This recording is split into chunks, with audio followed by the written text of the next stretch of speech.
All right, and we are back and joined by Webster Tarpley. He is a historian, economist, journalist, lecturer, and noted critic of U.S. foreign and domestic policy. You can find his work on tarpley.net.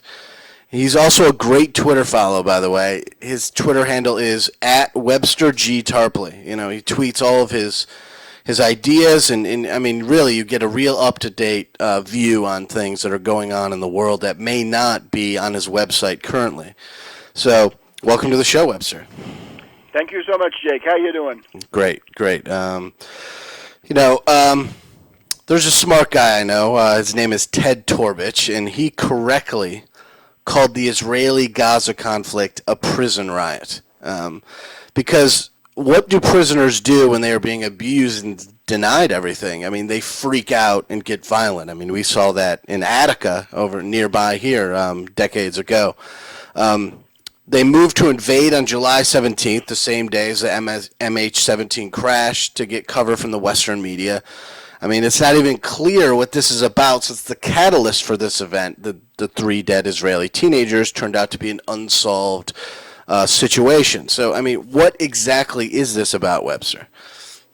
Well, I think it's less important to puzzle about why Netanyahu is a madman and why a madman does what he does, although we could go into that. I don't think this is the place or time. The main thing is what should be done. Now, it's obvious that the Israeli bombing of the Palestinians in Gaza and these, over 1,000 dead, this is an act of barbarism which has shocked the conscience of the civilized world, and I think it's actually begun to shift the balance that had been stacked so long in favor of the unconditional apologists for Israel. And again, Israel is one thing, the madman Netanyahu is another. I don't think Netanyahu is typical. I'm still thinking about the 1 million-plus Israeli young people who came out for a demonstration a couple of years ago that they had no future, that they were going nowhere, no jobs, no prospects, no standard of living, no way to found a family, have a decent home, raise children, right? All of that taken away by the neocon and neoliberal economics of Netanyahu. He is the architect of the modern Israeli low-wage, no-future economy is Netanyahu. But let's focus a bit on what ought to be done. The first thing is you need an immediate ceasefire. The second thing is you've got to recognize that the root causes of all this are the occupation, and whatever they say, it remains occupied. Whether they send in patrols every day or every 2 or 3 years changes nothing. It is occupied territory, and most dramatically, it is blockaded. It's besieged. There are no ways in or out. People can't come in. People can't come out. Imports, exports are impossible without special procedures. 50 to 60% unemployment. This is simply intolerable in the modern world. So that, I think, has to end. And while you're doing it for Gaza, you've also got to do it for the people in the West Bank, right? The other larger part of the Palestinian territory. Now, Netanyahu, I certainly condemn him. On the other hand, the leadership of Hamas have a certain amount of responsibility for this because of their ineptitude, because of their stupidity and bungling. Haniyeh, in particular, the leader of one of the leaders of the political side of it, has, I think, painted himself into a corner. He endorsed the imperialist attack on Syria, which I think is just despicable. And Haniyeh has managed to maneuver himself into a situation of conflict with Egypt. And I think that is very, very counterproductive. If you're a small country under siege, wedged in between 2 larger ones, the Israelis on one side and Egypt on the other, it ought to be elementary. You've got to make friends with one of those 2. And if you can't make friends with the Israelis, which you can't, you damn well better make friends with the Egyptians. And Haniyeh doesn't seem to have grasped that, right? This is a little bit like, certain countries in Eastern Europe in the late 1930s, right? Who they didn't like the Soviets, they didn't like Hitler, so they wouldn't choose, and eventually that's untenable. I don't see any reason why you couldn't get along quite well with General Sisi in Egypt. I think he's reasonable. Obviously, what he's going to want is that Hamas stop helping out terrorists that come out of that territory and then carry out terrorist actions in the Sinai Peninsula. Right? That's what he's concerned about. So give him that. Don't let the Palestinian people suffer because Haniyeh insists on supporting his friends. Part of this has got to do with the Muslim Brotherhood, right? Don't ever forget the Muslim Brotherhood is in a worldwide alliance with the CIA and has been for decades. Now, apart from this stuff, it's clear Netanyahu has to go, the demagogue and warmonger. He's got to go out the window. But now the other question is what should happen? In order to face this, you've got to have a Middle East peace conference. You've got to have a Geneva conference, and it's got to be attended by all interested parties, from Egypt to Iran, Saudis, Qatar, Emirates, Syria, Russia above all, United States, of course, the principal Europeans, Germany, Italy, France, Great Britain, and so on down the line. India, China, probably also. And what should you do with that? You've got to create two countries, two states. They've got to be independent. They've got to be sovereign. They cannot be subjected to constant military intervention from the other side. And that probably means in today's world a peacekeeping force from the United States or other countries. Right? Maybe not the United States. Maybe the Cold War formula was Poland and Canada. Maybe today you could do Poland and you could do Canada and Kazakhstan or something like that. In other words, you've got to get the principal power blocks represented. And obviously, you're going to have the 1967 borders with the exception of agreed-on swaps. This means that most of the Israeli settlements will have to be taken back into Israel. I suggest that the settlers, who are oftentimes people who went there because of economic hardship, they need to be compensated. A fund has to be created for that.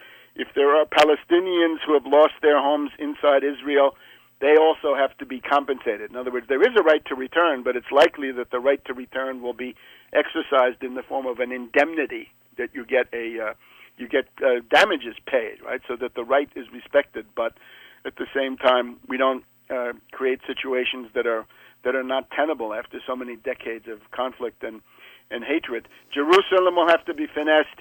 The other thing, though, is the main thing.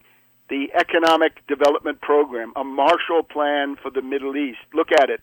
Lebanon is devastated since 2006. Syria is now devastated. Iraq is devastated.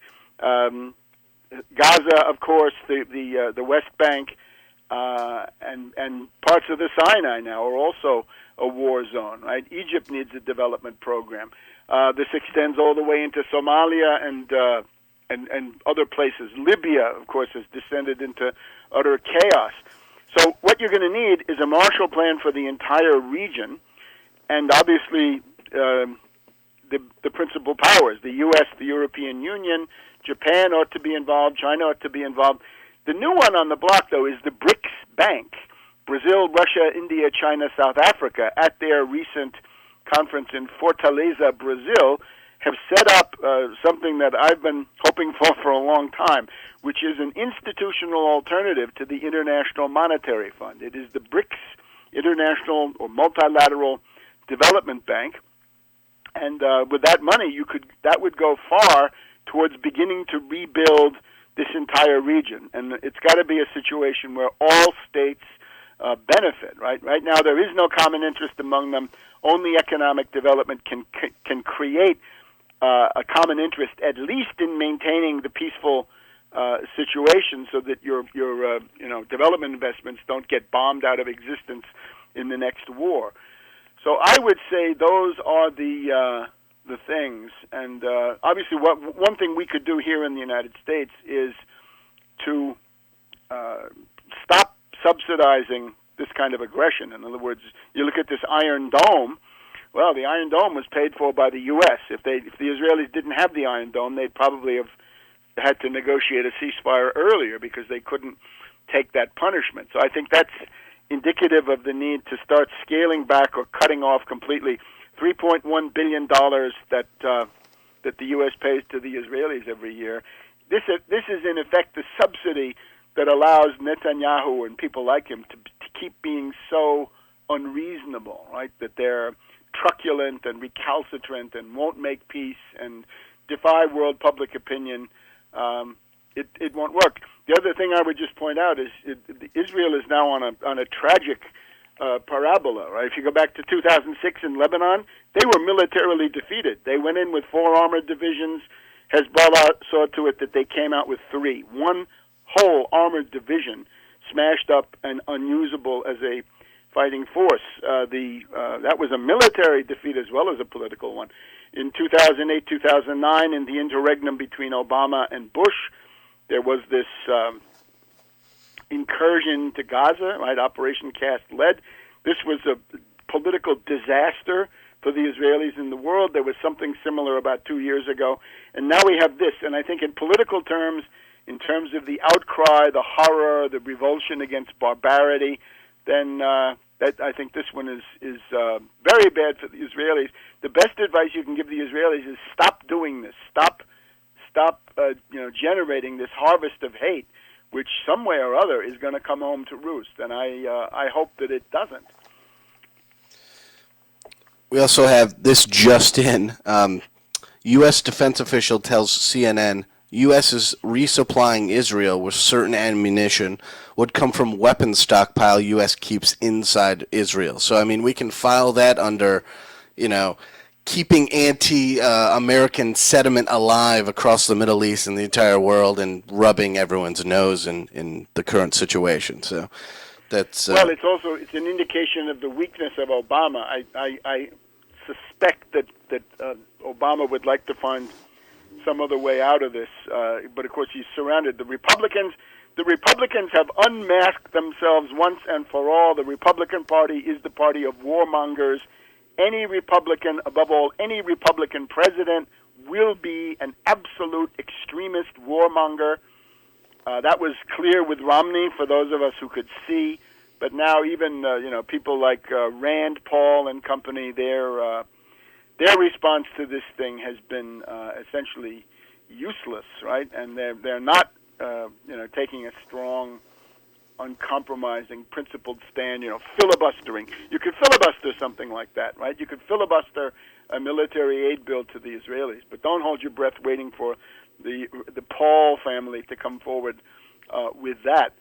Well, what you've just mentioned would be covered if you cut off the $3.1 billion. Then that flow of weaponry would also dry up. I don't see how you can keep financing aggression with those kinds of humanitarian consequences. And again, I think it would be very much to the Palestinians' advantage to let themselves be represented by the PLO. I think it's much harder for the Israelis to deal with Abu Abbas and Erekat and Hanan Ashrawi and those people who are, I think, fundamentally reasonable, whatever problems they may have.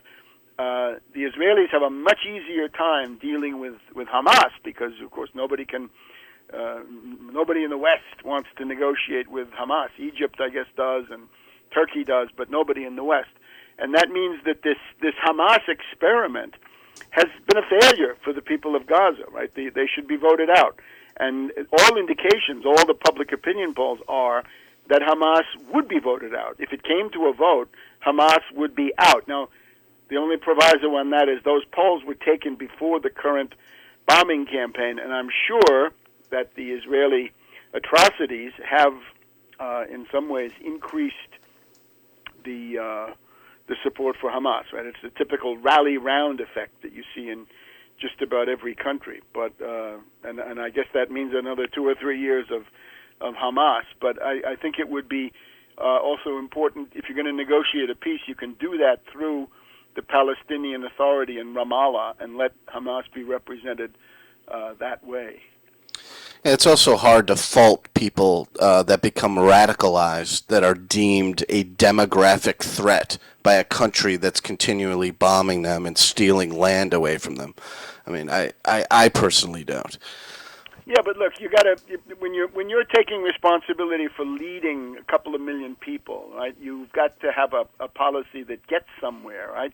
You can't just act out, your sincere emotions, right? Justifiable those may be. And again, I'm pointing to this question of Hamas and the Muslim Brotherhood, and how in God's name you think you can survive against the Israelis if you don't somehow make the concessions to Egypt that are necessary to secure some kind of support from that quarter. Now, this is not just from today. I notice also that some people still think that the United States wanted General Sisi in there. They did not. Remember that Ambassador Ann Patterson, who has now been promoted to Assistant Secretary for Middle East Affairs, she was out there backing Morsi and the Muslim Brotherhood dictatorship at precisely the time that Morsi was proposing to attack Syria. Morsi was going to use the Egyptian army to attack Syria last summer, which was the thing that led to his overthrow. In other words, the Egyptian military said, no, we are not going to do that. We're not going to make war against Syria. You got to remember, Egypt and Syria used to be the same country. It was created by Nasser. It was called the United Arab Republic. And they had Egypt and Syria, and I think Yemen, too, for a while. And the union was not as close as that might suggest. But to unleash the Egyptian army against Syria, this would have been a horrendous thing. And you got to remember, put it all in perspective, right? The death squads backed by Saudi Arabia, Qatar, the United States, and NATO, they've killed, 150,000 in Syria, right? So that's several orders of magnitude beyond what we're seeing in Palestine. So it is absolutely unacceptable to have some leadership in the Middle East that says we're in favor of overthrowing Assad. And indeed, right now, the news today is that this ISIS, after having gotten their hands on all those U.S. military stocks in northern Iraq, that they've now turned around and are attacking Assad again with some effect. So that is extremely dangerous stuff. So again, what this all points to, the need for a Middle East peace conference, a Geneva conference. And if you want to see the details, there is a document. It's called the Geneva Accord. It has no official status, but it's November 2003. Yasser Abed Rabo from the Palestinian side and Yossi Beilin from the Israeli side put together what I think is the general outline of what a peace accord would look like. The only thing I would add to it, again, is the big stress on the Marshall Plan. Because without economic reconstruction and development, no political settlement can be effective. All right, moving on a little bit to the situation in the Ukraine. All signs point to the West trying to move into some sort of confrontation with Russia.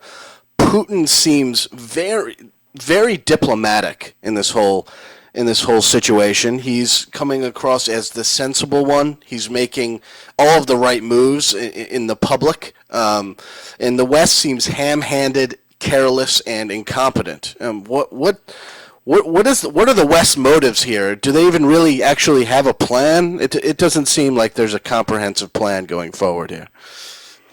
Well, I think there is a plan, and it's been pursued over 25 years. You may remember that when the communist government of East Germany, the German Democratic Republic, or DDR, when that collapsed in late 1989, and then as that was worked out with treaties and the Warsaw Pact was also dismantled, there was a pledge specifically within Germany that NATO would not move east.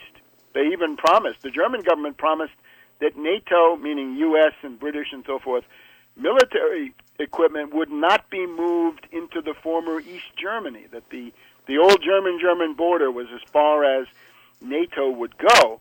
But then, unfortunately, under Clinton, and then even more extreme under Bush the Younger, there's been this push to extend the NATO membership all the way to the Russian border. So it's not just Poland, Romania, Bulgaria, Czech Republic, Slovakia. They've all joined. That's, I think, most of those under Clinton. But we get these I think, crazy situations where Latvia, Lithuania, Estonia are members of NATO. Means that Americans are supposed to fight and die for a bunch of hotheads and crazies in Latvia, Lithuania, Estonia. They're demagogues, and the only thing they have to offer is anti-Russian demagogy, right? Their economic policies don't work very well. They're all neoliberal, of course, right? IMF shock therapy, deregulation, privatization, destroy the social safety net, bust unions, race to the bottom. So that creates a lot of tension in the society, and they want to unload that by blaming Russia for all of their woes, right? And we're getting people into a frenzy about that. You want to fight and die for that? I'm sorry, no. The answer is no. And this stuff was done, from the point of view of the American people, this was done in the dead of night. In other words, 310 million Americans had their lives committed to these reckless and irresponsible regimes, pretty much in the dead of night, politically speaking, right? Because there was never any U.S. debate, right? Do you want to go and die for Estonia, for example, right? That's the farthest out there. A lot of these places are the countries where Nazi SS battalions get honored every year. So, and of course, that's the case in Ukraine. And the push, I think, from the more extreme NATO circles is that they want Georgia to become a member of NATO. They want Ukraine as a member of NATO, and they want Moldova, right? This area, it's sort of a disputed area between Romania and Russia, more or less. Do you want that to become a member of NATO? So it's again a former Soviet member republic of the USSR. So that's one side of it. The other side, of course, is the color revolutions, right? You have to remember, the basic policy of the CIA and the State Department is to smash all existing nation states into pieces. This is the mini-states, micro-states, rump states, warlords, secessionism, partition, you name it, right? Failed states, what they've done, right? Look, Libya, failed state, Czechoslovakia split into two, Serbia carved, right, bombed and then carved, with Kosovo being removed and put under criminal gangs, pretty much.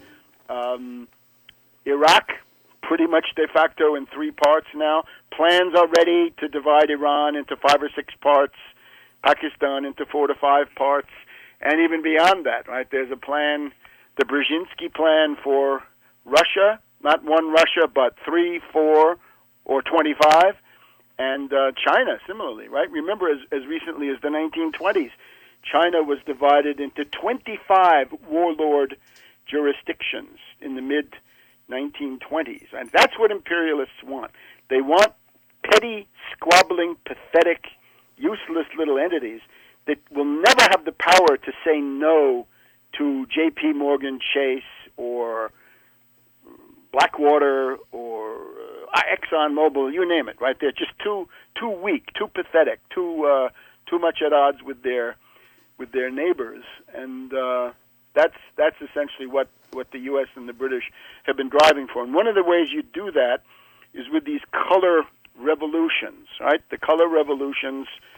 I warned about this in my book, Obama: The Postmodern Coup, The Making of a Manchurian Candidate. There's still, I think, probably the best systematic treatment of the color revolutions you're going to find anywhere. The current phase, I mean, it goes back to the overthrow of Marcos in the Philippines. It goes back to even Portugal in the mid-'70s, right? The Carnations Revolution, right? But specifically for our purposes, 2000, you have this bulldozer revolution in Belgrade, right? In Belgrade, Serbia, right? Overthrow of Milosevic. And then you've had the Roses Revolution in Tiflis, Georgia, to put in the fascist tin pot Saakashvili. And the Orange Revolution in Ukraine, right? The tragedy of Ukraine starts in November 2004 with the Orange revolution, a NATO destabilization, which overturned an election. Right, it was a clear victory for Yanukovych, and NATO didn't want that, so they got the Golden Youth. Right, you get 20 or 30,000 Golden Youth into the plaza, the main square, and at that point, the fact that there are 50 million people who don't see it that way, that doesn't exist. Right, this is on television, so it's a cynical recipe. And then it went on, right? It can be stopped. Clearly, in Beirut, there was the Cedars Revolution, which did not succeed to the extent that they wanted. And now we're getting sort of the second wave, right? Obviously, the Arab Spring of 2011; those were color revolutions in most respects. But now in Ukraine, last autumn, it's a color revolution, but it's not the Golden Youth anymore, but it's now relying on fascists, on neo-Nazis and neo-fascists who collect around this city of Lvov, Lviv, Lemberg in German, Leopold in French. It's the town in western Ukraine. It's been part of Poland at different times. But that seems to be the center of this fascist tradition in Ukraine. Ukraine, of course, two different countries, right? The West is practically Roman Catholic, uniate in effect, looking to the Pope in Rome, who really ought to get in there and reform these people. And then the eastern part, Russian Orthodox or Eastern Orthodox, and looking to Moscow. And if you want to have a decent government, you'd have to have a balance of those two. One way to do it would be the Austro-Hungarian model, right? The dualism, right? You'd have two virtually sovereign republics, right? Maybe sharing foreign affairs and defense and finance and a couple of other things, but they would have to be on an equal footing, and neither one would be able to impose its will on the other. But that's not what NATO wants now. And so you've got all of that, right? You've got the NATO business. You've got the question of the color revolutions. As I've said, there's also the immediate looting, right? There's a great desire to loot Ukraine. What can you loot in Ukraine? Well, there's the Black Earth region. It's one of the greatest agricultural areas in the world under the secret text, which I've seen, of the International Monetary Fund shock therapy plan, which is now beginning to bite in Ukraine. The Black Earth region, it may be the best farmland in the world, according to some calculations. That's going to be sold off to foreign speculators. There's also this pipeline network. It looks like they're going to be forced to transfer the pipeline network ownership to somebody like Chevron at either a very low price or zero, right? $1 or something like this. Then there's also coal and steel, right? There's Krivoy Rog, which is the steel, the iron ore part, and then there's this area around Donetsk, Donbass, which is coal. So this was, under the Soviet Union, this was one of the most heavily industrialized coal and steel areas in the world, and it's gone downhill to some degree, but it's still there, and it's still lootable. It's interesting that the guy who's been put in as the governor of Donetsk, I believe, one of those two provinces anyway, Taruta, is somebody who's an expert in asset stripping and destroying older industrial facilities. His previous looting job and asset stripping job was to attack the Lenin shipyard in Gdansk, Poland. Remember where Lech Wałęsa and these Solidarność union agitators came from? Well, that's been destroyed, and Taruta was the guy who destroyed it. So if you're there in Donetsk, Donbass, you would have to say, well, this guy is coming to destroy my livelihood, my job, and this entire industrial tradition. So there's all that. There's the looting, and then there's world domination, right? Because if you look at the geopolitics, right, there are three considerations that have been important for Russia. Right? Anybody with a high school diploma should know this stuff. It used to be on the New York State Regents examination, Jake.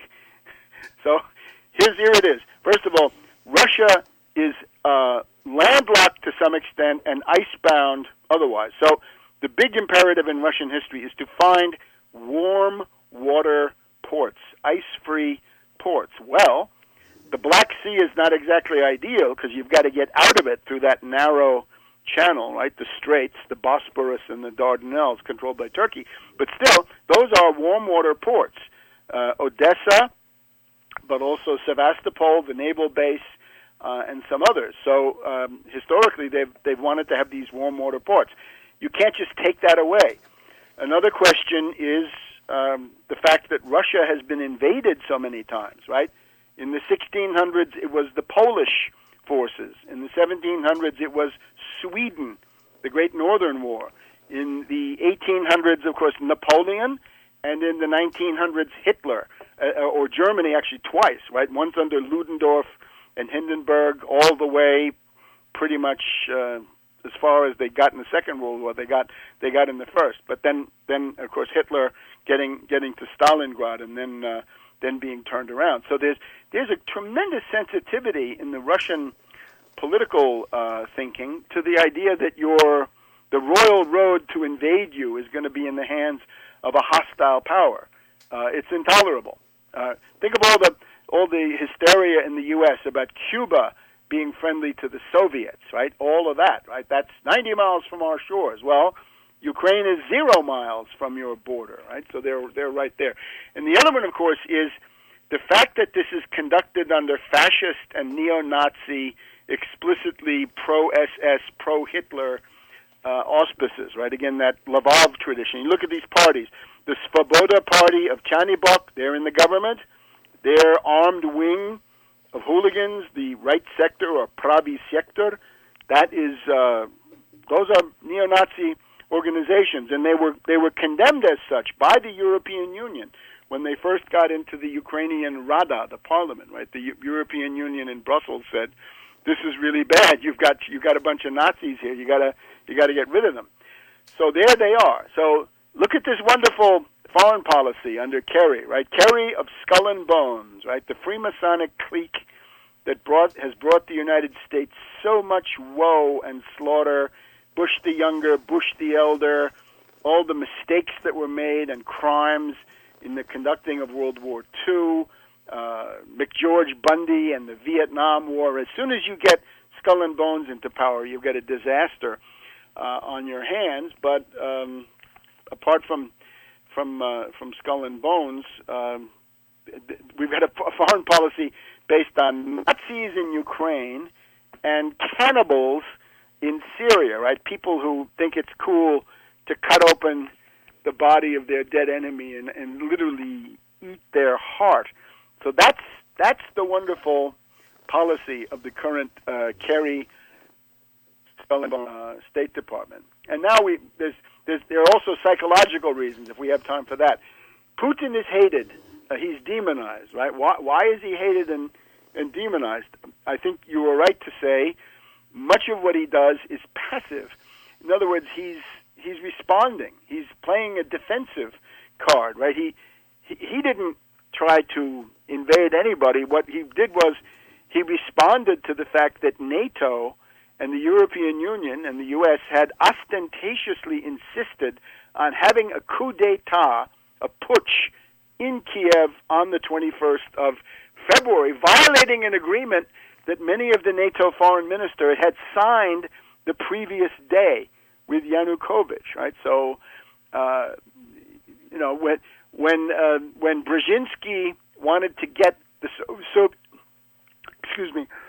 when Brzezinski wanted to get the Soviet Union to invade Afghanistan, what did he do? He sent teams in to destabilize Afghanistan in the course of the summer of 1979, and then the Soviets responded. So the idea is, if you insist on having a coup d'etat, especially a fascist one, an anti-Russian one, in a bordering country, there's likely to be some response, right? Compared to Afghanistan, this response is rather contained, right? It's certainly a controlled response. But the importance of the Crimea is that you've got to have that naval base at Sevastopol Otherwise, you don't have a Black Sea fleet, and if you don't have a Black Sea fleet, you don't have a Mediterranean fleet. And I am one of the few who's actually been to Tartus, Syria, and at least taken a look at the Russian naval facility there from the outside, and that's, of course, a very important part of trying to reestablish some kind of balance of power in the Eastern Mediterranean, right? It bears on the Israelis, right? One of the reasons the Israelis can do what they want is that Syria is tied up, right, and under attack by ISIS as well as all these other groups. So I think if you put it all together, now the question of hating Putin, it goes like this: the neocons want to have, and they put this in writing with Wolfowitz in 1992. The neocons want to have uncontested, unopposed world domination militarily. Right? They don't want to have anybody that could stand up to them. And of course, the Russian military can, because they have the Topol intercontinental ballistic missile. Right? They can defend themselves. They can't be attacked with impunity. Right? And we know nuclear weapons. If you don't have nuclear weapons in this world, you're a sitting duck. Saddam did not have them. Pakistan does. What's the difference? Well, that Saddam was invaded and Pakistan was not. And this, you could make other examples. So Putin provides, even today, a significant counterweight to the lunatic excesses of the neocons. And not just of the neocons, but also this other group that we have to see, right? The ones that have come to the fore under Obama. I call them the humanitarian bombers. Samantha Power, does this ring a bell? Sure. This charming redhead at the UN. Well, Samantha Power is a humanitarian bomber, and what she succeeded in doing, it's been well said, she has weaponized human rights. She makes the human rights rant into an aggressive weapon against countries that have done precious little except offend the demands of the U.S. and British imperialists. You can call them humanitarian bombers or responsibility to protect. And of course, they don't protect anybody. Look at Libya. They didn't. They said, "Oh, we have a responsibility to protect Benghazi." Well, today Benghazi is descending into chaos and living hell, and they don't care about it. Right? Bernard-Henri Lévy is another guy, right? The guy who convinced Sarkozy to bomb Libya in March of 2011, right? So they hate Putin because he stands in their way militarily. He stands in the way in the Security Council of having these humanitarian bombing campaigns.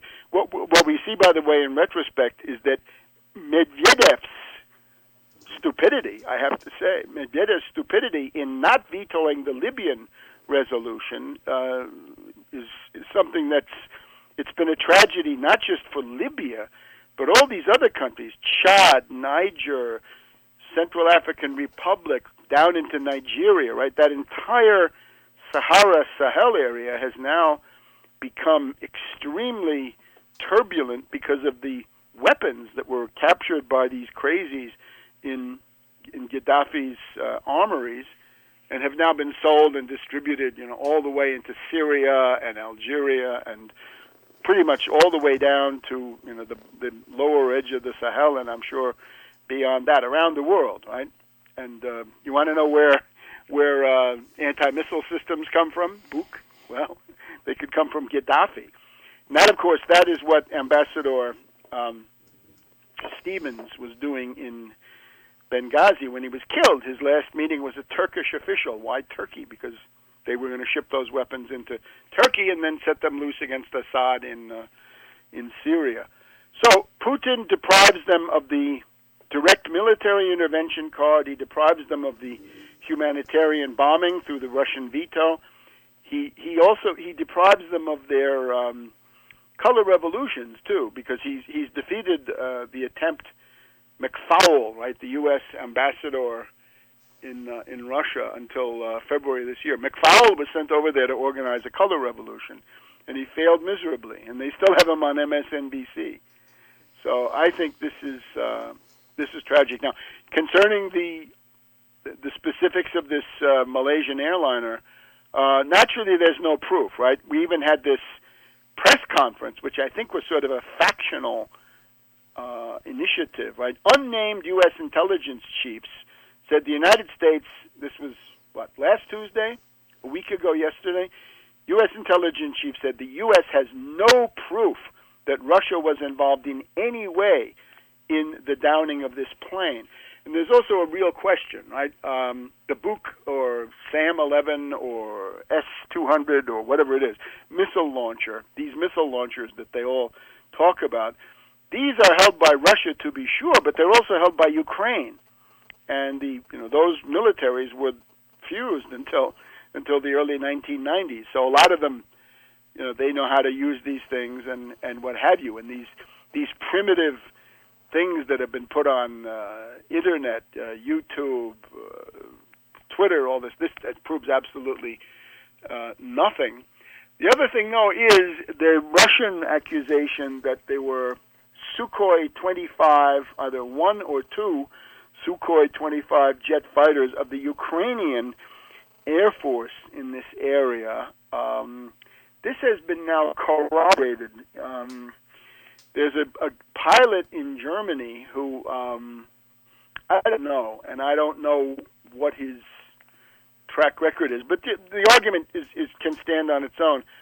If you look at the pictures of the wreckage, you will see that there are bullet holes in the side of the Malaysian aircraft, and you can see by the way the hole is shaped, right, with the ragged edges on the inside of the plane, that these are entry wounds, right, entry marks for slugs, right, and presumably from a 30-millimeter cannon, a 30-millimeter cannon which is mounted on the Sukhoi 25 jet fighter. The 30-millimeter cannon can shoot either a shrapnel shell or an explosive shell, and these are for tank busting, right? This is like the American Warthog system, right? So the Soviet, Russian, Warsaw Pact, Russia, Ukraine too. They have this too.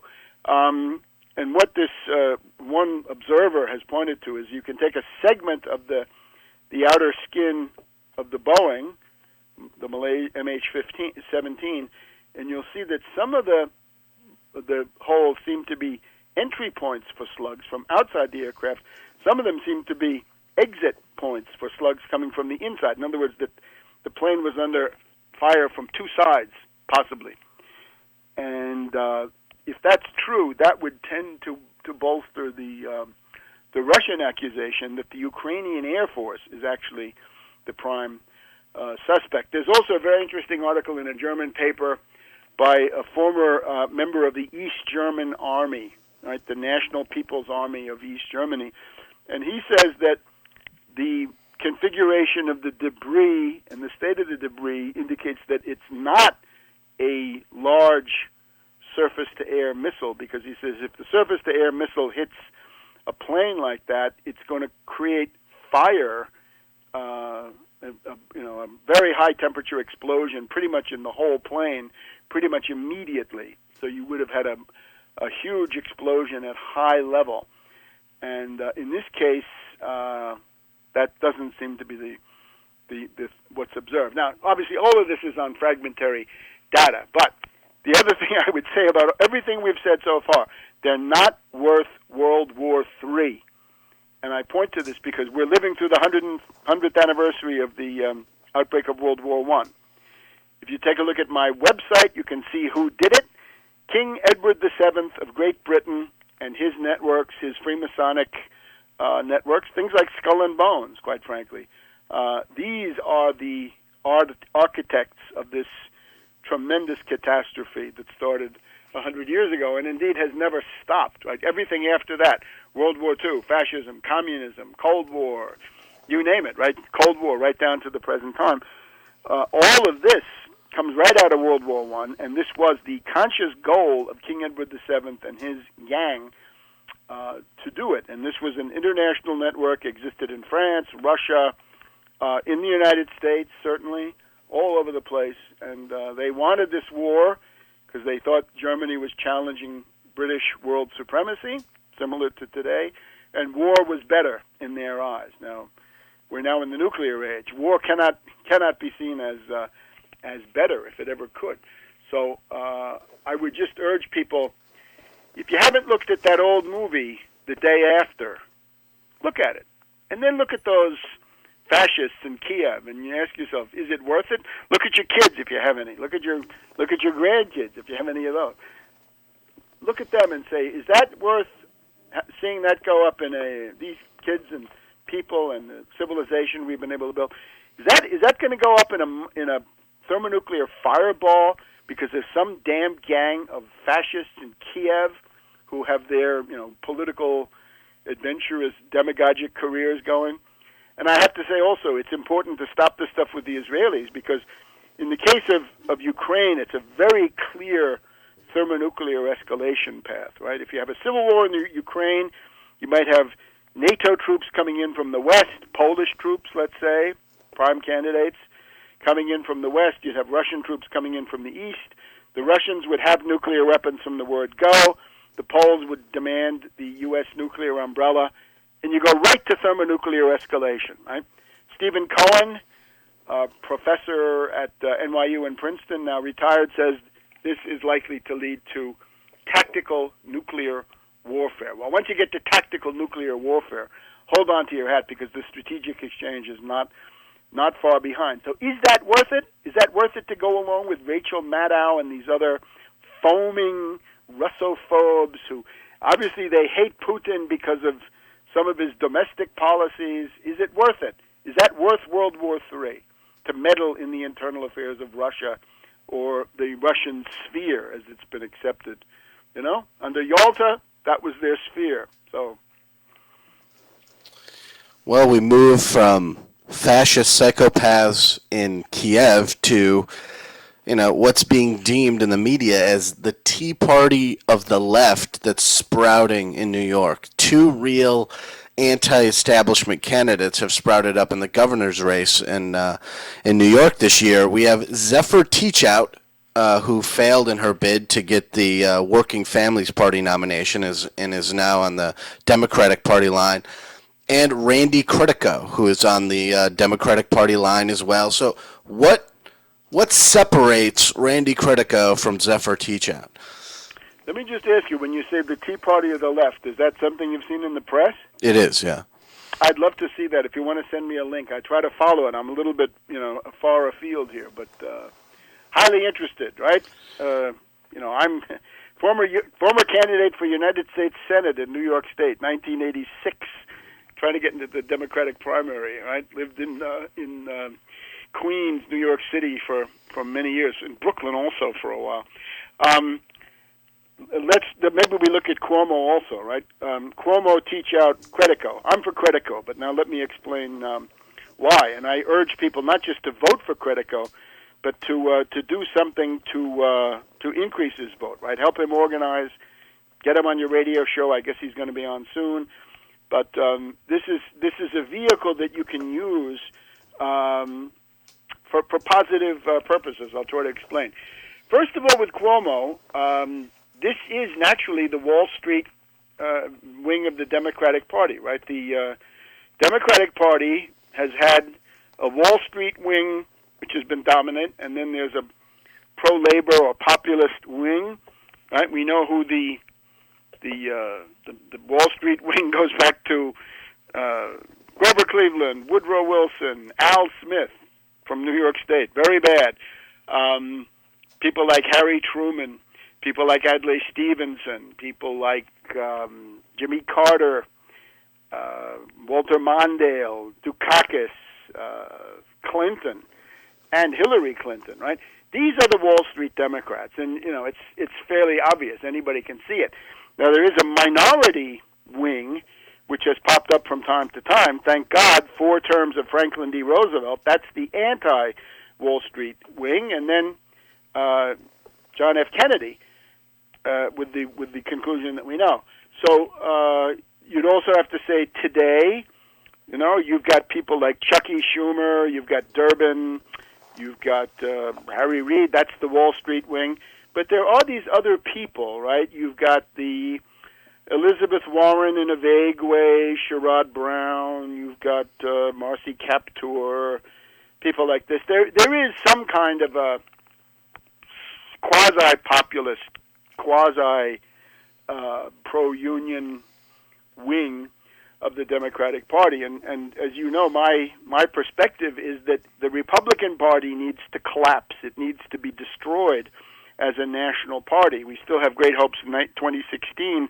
Somehow the Republican Party will just about cease to exist on the national plane, and then it'll become a regional party. But the Democratic Party needs to split into two parts, right? The Wall Street wing and the populist wing, and in an appeal to the public openly, the populist wing, I think, is likely to prevail. So Cuomo, clearly the Wall Street wing. And what has he done? Well, there was a kind of a minimum nominal bank tax. He removed it. And the big thing that Cuomo shares with all the Democratic governors, going back to Hugh Carey, is that New York State has a financial transfer tax, a trading tax, a Tobin tax, what I prefer to call a Wall Street sales tax, because it's clear what that means. You pay sales tax on most items you buy. Wall Street, quadrillions and quadrillions of trading, they pay virtually zero. There is a tiny, 0.000 something or other tax which funds the Securities and Exchange Commission. But New York State has a rather larger version of the securities transfer tax or financial transfer tax or, again, Wall Street sales tax, Tobin tax, and this has not been collected since the days of Hugh Carey, right? Wall Street went to Carey and said, we're going to go to Jersey, and he said, oh, don't go, boys. I'll make sure you don't pay any taxes. Now, why in God's name this place that's got all the money in the world flowing through it can't pay? Some people would say they should pay the New York State sales tax just like everybody else, because they're not a capital market. They're just a casino, and if you're going to buy a derivative, you ought to pay, what is it now, 7, 8, 9%? In different counties, sure. It's in that range, anyway, though. Something up there, right? So why shouldn't they pay that? Let's start with 1%, but don't go any lower than 1%, which I'm afraid some do. So this is what Credico has been talking about. The Credico says we need to break with the policy of the Wall Street Democrats and go with the Franklin D. Roosevelt Democrats and indeed the tax Wall Street Democrats and start collecting that money. It's estimated that this is about $20 to $25 billion per year. In other words, just apply the law. Don't refund, don't remit, keep that money, use it for education, infrastructure, and all the rest. And at that point, the New York State budget is pretty much in order. So Credico is associated very much with this. He ran for mayor of New York in the Democratic primary, right, up to September last year. That was in the Democratic primary as a tax Wall Street Democrat. And then he went on all the way to November as the tax Wall Street Party on the New York City general election ballot in November. And I think this is the first appearance of the tax Wall Street Party in the United States. And this is not going to be the only one. We're now in the final phases of helping Dan Burdorf, Burdorf, to get on the ballot in Nebraska as a tax Wall Street Party candidate. This is not the Democratic Party. In Nebraska, the Democratic Party is a dirty word. So the tax Wall Street Party there appears as its own party. In New York, it is more convenient, certainly, to be in the Democratic primary. So that's what Credico has done this time around.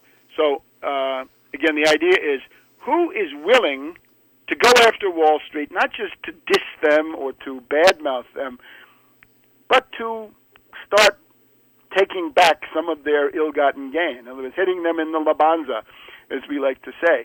So Credico is your guy. Now, he is different in that sense from Cuomo, and we won't go through all of Cuomo's crimes. We don't have time. But Credico is an alternative to that, and he's actually a rather radical alternative. Take a look at Credico's website. It's Credico2014.com. That's all one word.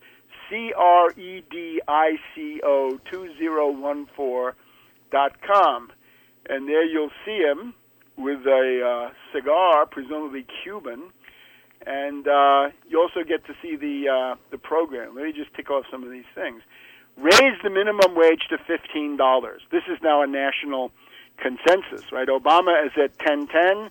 That's not enough, right? Some places have already gone to 15, at least temporarily, right? SeaTac Airport in Washington State, possibly in San Francisco, possibly here in where I live in Montgomery County, Maryland. How about Medicare for all? Simply remove the age bracket. You don't have to be 65. You get it at birth, or you get it actually as a prenatal benefit, because your mother has it already because it's Medicare for all. I urge people to adopt the slogan Medicare for all, as Credico has. If you say single payer, most people have no idea what that means. And as a matter of fact, the overtones of that, thanks to reactionary propaganda, are rather negative. Medicare for all, absolutely clear. Everybody knows it. Everybody likes it.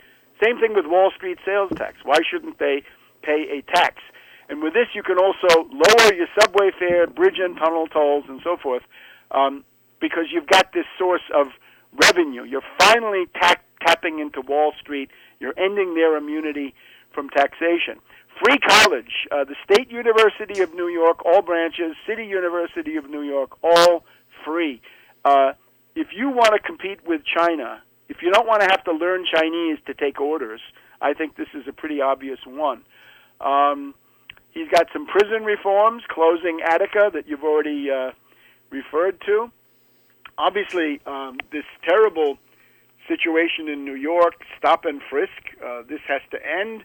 The draconian Rockefeller drug laws have got to be gotten rid of. You can't keep putting young people, especially young black men, in jail for small amounts of narcotics. Right? In my view, well, this is simply impossible.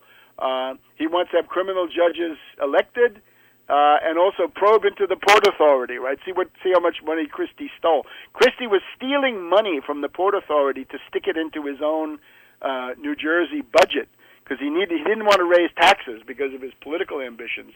So he had to make ends meet. So he was looting the money for the tunnel under the Hudson River and other purposes. And then a Franklin D. Roosevelt-style jobs program for full employment. Well, what are you going to be doing with that? Obviously, you're going to be rebuilding the New York Thruway. We got 60,000 bridges in the United States that are in grave danger, and in upstate New York, I'm sure we have, if not 10,000, we're pretty close, right? We're well into the thousands of bridges that have got to be immediately rebuilt. You'd have to then start rebuilding urban mass transit. If you've been in the New York City subway lately, you'll see what happens when you get a system which is now largely 100-plus years old. All of this financed, and I think this is important, not so much by taxes on individuals. I think this is misguided, politically not that smart. Start taxing Wall Street turnover, sales. Don't even wait for profits, because they'll find ways to hide those overseas.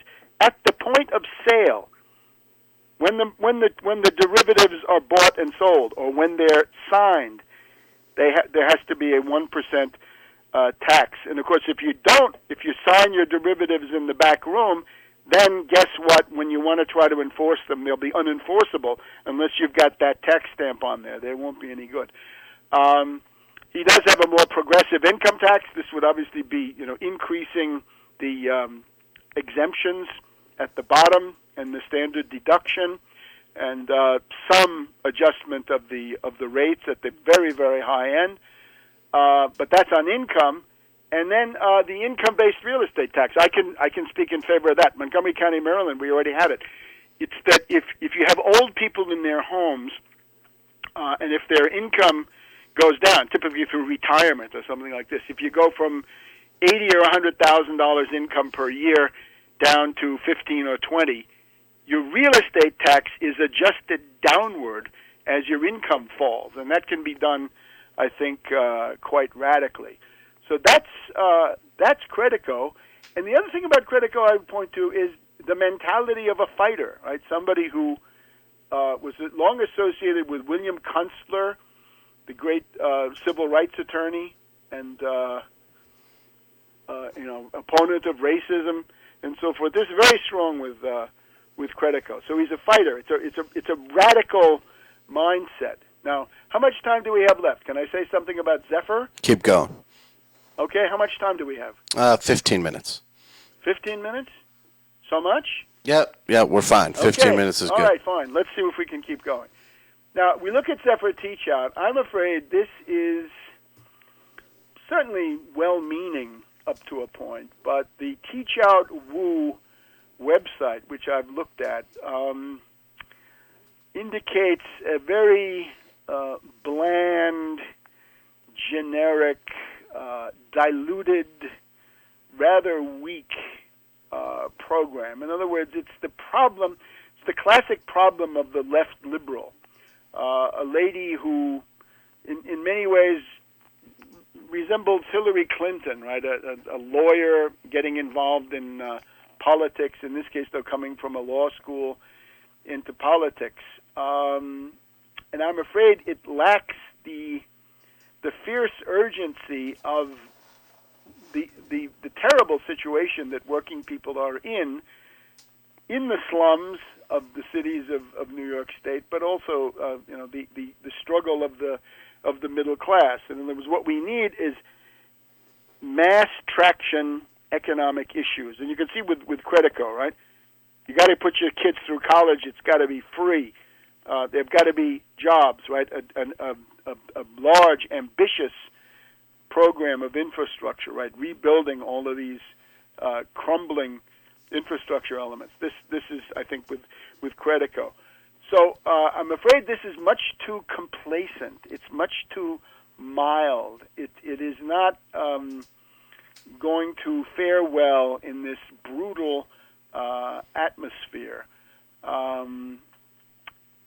And again, you got to aim your a lot of your program has to be aimed at the lower middle class and people in poverty, but also at the middle class.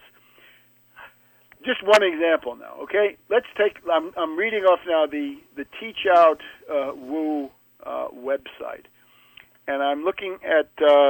They tell you, home, get involved, about news, issues. All right, let's look at issues, and let's look at economy. Right, fair, open, and democratic economy. Well, maybe. The problem here is, as I've tried to stress, the biggest single issue for restoring fiscal stability to the New York State budget and having enough to do these things like free college and your infrastructure program and your Medicare for all, right? The big, ambitious, radical things that will actually change people's lives for the better. We don't find the means to do that in the Teach Out Woo program, right? Because what you'd have to do is stress this Wall Street sales tax, and hopefully call it that, because much is in the name, right? If you can define the name, then victory or defeat are sometimes part of it, right? Wall Street sales tax, I think, is a winner. Medicare for all is a winner. Single payer is a loser. The other loser I think you have is the Robin Hood tax, right? This is not a successful way to talk about it. Anyway, we look at Teach Out Woo. What we find is that in what she's got on the internet, in other words, what she had at the start of her effort, the fair, open, and democratic economy, and you can go and look at it, I've tried to scan through this, and I don't find the Wall Street sales tax. I don't find a financial transfer tax, a trading tax, a Tobin tax. I should probably look and see if I find the Robin Hood tax, but I don't think I find that either. No, so none of that is there. All right. So she's starting off with tax proposals that are exclusively in the realm of the income tax, right? And again, you can debate that, but the one thing is for sure, there's not enough money there. The money is in Wall Street, and the money is in Wall Street turnover. And then we find on the 27th of July, and I'm looking here at the Journal News. This must be somewhere in your neck of the woods, right? The Journal News? Never heard of it, no. So here we go. Anyway, the Journal News, Gannett newspapers. And here, Zephyr Teachout speaks in favor of a $10 billion increase in the state's stock transfer tax. She wants a state law requiring periodic revaluation of real estate. Maybe that the bubble prices are now coming down or something like this. She teaches property law at Fordham Law School. Okay, but how about this Wall Street sales tax? She says she supports a strong and fair financial services tax which could bring in at least $10 billion by expanding the stock transfer tax. But what you're missing here is the outrage, which I think most people would share, if people in New York State knew that there already is a stock transfer tax, which, according to what the estimates I've seen, would be the output of the current existing uncollected or the refunded securities transfer tax gets you well over $10 billion. I've seen figures more in line with $20 to $25 billion. Now we have to check that, obviously, but I think what you see is two things: that she's not interested in the securities transfer tax or Wall Street sales tax, stock transfer tax. She doesn't have that in her starting program, but then she adds it. And she adds it, however, in a relatively diluted, weakened, symbolic, impotent form. $10 billion. $10 billion would be great, don't get me wrong, but I think, and she doesn't seem to want to stir people up with the idea that this is now being refunded, right? That the fat cats are getting it back. You're paying, but those fat cats get it back. So I think what we can say is that Credico has pulled Zephyr Teachout significantly to the left. In other words, in the direction of a populist, Franklin D. Roosevelt, New Deal, fighting perspective, rather than a complacent, integrated, left liberal, sort of loyal opposition, symbolic opposition stance. And this won't be the first time. If you look at the New York City election campaign last year, I think you can make a case that the stress on the what de Blasio finally went with, right? De Blasio's idea was an increase in the city tax on incomes over $500,000, and then use that to pay for universal pre-kindergarten. I think that, to some extent, the increased emphasis that he gave that was due to the challenge coming from Credico, who was talking about the Wall Street sales tax there all along. So I think that's the one case I have so far in this election campaign that would show you the difference between Credico and Zephyr Teachout. In other words, who's out in front on the issues, right? Who's leading the charge? Who's fighting? Who's sticking his neck out? And who is hanging back with bland, generic formulations until then it becomes obvious that there's interest in an issue, and then essentially following. It's a question of a leader or a follower.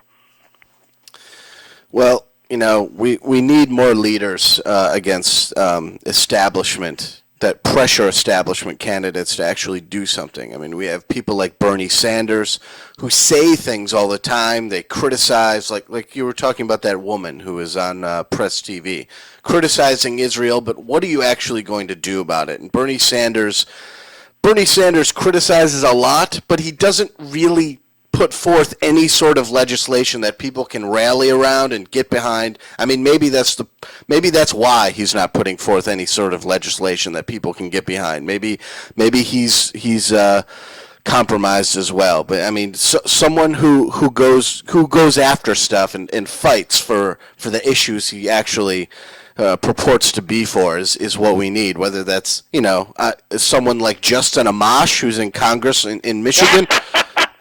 Well, I mean, he has some stances that are good. He's anti-NSA. The proposals are all to cut your own throat. That the American people should be pitched into a deflationary crash and stripped of all of their economic and labor rights. Unions should be busted. The social safety net should be shredded. This is an absolute obscene monstrosity. Right? This is the poison spread by that octopus Ron Paul. Webster, I'm not for their I'm not a libertarian economically. I'm talking about his NSA. He takes the NSA to task on spying. Yes, go ahead. I'm sorry. I don't know why that's funny, but that's not a very courageous position, is it? There was a point here where bashing Bush the Younger was the easiest game in town, and a lot of people could get some radical cover or left cover or whatever they were looking for by bashing Bush. And I'm sure that the NSA is the easiest punching bag in the room, right? I'm against I don't want to be wiretapped, and I'm all against it. But let's get serious, right? Let's be hard-headed. The main issues are mass traction, economic issues, and these other things are largely dodges. And you can see this, right? Joe Sixpack is not so worried about who's tapping his phone. Joe Sixpack has probably thought for a long time that the government taps his phone, at least from time to time. If he ever does anything, right, they might be tapping his phone. But the main problems for Joe Sixpack are, how can I get my sick wife to the doctor? How can I pay my kids' tuition? How can I fight off a foreclosure attempt? How can I make ends meet? Will I be able to get some medical care and so forth, right? And I think that the absolutely critical point is this Wall Street sales tax, because this is just about understandable to anybody. And when you look at people like Bernie Sanders, right? Bernie Sanders is theoretically in favor of something that he would probably call the Robin Hood tax, right? This impotent name for, a very small tax. The other thing was those guys, they say that, the Robin Hood tax has to go for the polar bears, the penguins, and the pelicans, and the spotted owls, and all this. They want to give it to the World Wildlife Fund of Prince Charles and the late Prince Bernard of Holland. No, it has to go for the needs of the American people who have to survive, and that's already another big one. I would say Bernie Sanders, if you wanted to take Bernie Sanders seriously, every time he got on television, which he does frequently, he should find a way to talk about the Wall Street sales tax, right, the 1%. If you look, he has been very much in the news lately about this Veterans Administration reform. The problem with the Veterans Administration that most of these bums don't want to confront, it's underfunded. There's now a huge cohort of maimed veterans coming from Iraq, Afghanistan, and other lunatic wars that are flooding the system. The reason they can't get appointments is there are not enough hospitals, not enough doctors. This takes billions of dollars. Now, the Republicans obviously don't want to address that, but the Democrats also don't, because they feel that they're up against it. Here, look, the newspaper of yesterday, Washington Post, July 29th. We're told that Medicare, they're claiming, looks a little bit better. I can't say how this is, but that Social Security is continuing to, the deficits are getting closer, let's say. And in particular, Social Security disability is especially fragile. Without changes, Social Security Disability Fund will start to run short of money for benefit checks in 2016. Now, the reason for that, of course, is there are so many people unemployed, and once they've been on for 26 or whatever, it used to be 99 weeks, it's now 26 weeks, whatever it is in the middle. Once you've exhausted your actual unemployment benefits, the only thing for many people is to try to get Social Security. They're not old enough, right? They're not 62 or 65. They've got to plead a disability, which they often have. So it means that there's a greater number of people who are not working because they've been fired, laid off, and they're going on to disability. Now, at this point, you'd have to say the Wall Street sales tax, 1%, is absolutely essential. And if the Democratic Party stands for anything, it's got to stand for Medicare and Social Security, and not telling us we could cut it. Remember, Obama wanted to cut it with the so-called chained consumer price index. Remember that? That has now disappeared from Obama's budget as of this spring, but it could be back. It could be back in the lame duck session at the end of this year or in the lame duck session at the end of his term, right, in late 2016, right? Obama has not finished betraying you on Social Security and Medicare. So we need the Wall Street sales tax. And I think, there used to be this guy in ancient Rome, Cato the Elder. No matter what his speech was about, it could be about the budget or some, social issue, and he'd say, and by the way, I want to remind you that Carthage has to be destroyed. Well, our Carthage has to be destroyed is we need a 1% Wall Street sales tax on all transactions, stocks, bonds, derivatives, especially derivatives. And if they don't do that, they're worthless, right? They're just they're fakers. And I think this unfortunately this may apply to Bernie Sanders. And in any case, Mrs. Clinton is Wall Street personified. With Elizabeth Warren, it looks better rhetorically, but I'm afraid, again, when you start looking closely, the content comes out to be rather diluted, rather bland, and she seems to be something like a sheep in wolf's clothing as far as Wall Street is concerned. Yeah. Plus, she's also a warmonger on foreign policy. We won't even get into that. Well, Hillary Clinton is a complete psychopath. Elizabeth Warren actually is kind of a warmonger herself, at least when it comes to Israel. There you go. But yeah, Webster, it was great having you on the show. It's always interesting and informative. So look, I want to remind people, Credico 2014, CREDICO. Help the guy out. Give him a contribution. Put up some posters, right? Print out some leaflets. Do something. Don't come whining when the bombs begin to fall that you didn't know what it was. You've been told now. So the situation is quite dire, and the same thing, of course, goes for my friend in Nebraska, Dan Burdorf.